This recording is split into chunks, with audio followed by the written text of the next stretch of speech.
So this morning I'm going to be sharing some thoughts on John 3:16, and I'll be honest with you, when I think of the verse John 3:16, I can't help but picture the billboards on the side of the road or the banner that's hanging at the football game that has John 3:16 on it.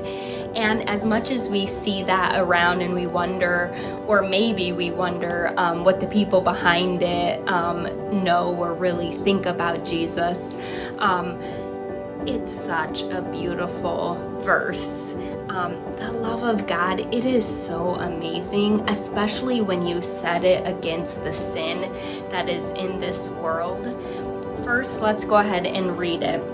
John 3:16 says, "For God so loved the world that he gave his only begotten Son, that whosoever believes in him should not perish, but have everlasting life."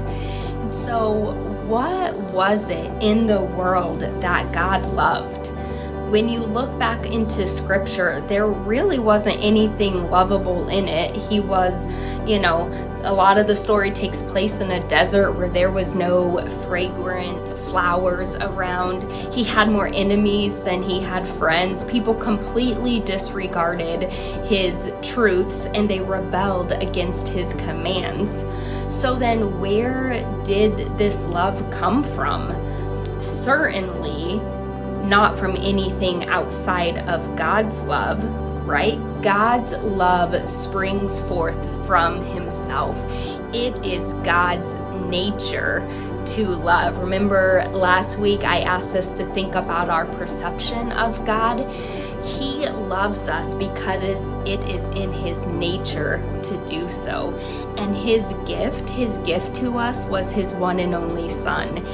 He showed us, he sealed the deal on how much he loved us by sending his Son to die for us. And not only to die for us, but to die for us while we were still sinners.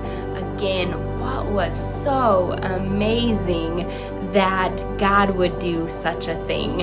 And I think that we really see the brightness and the goodness of God's love when we reflect back on the darkness of sin that we see around us. So let us begin by being so thankful for the great sacrifice that God gave us. Love you, ACF.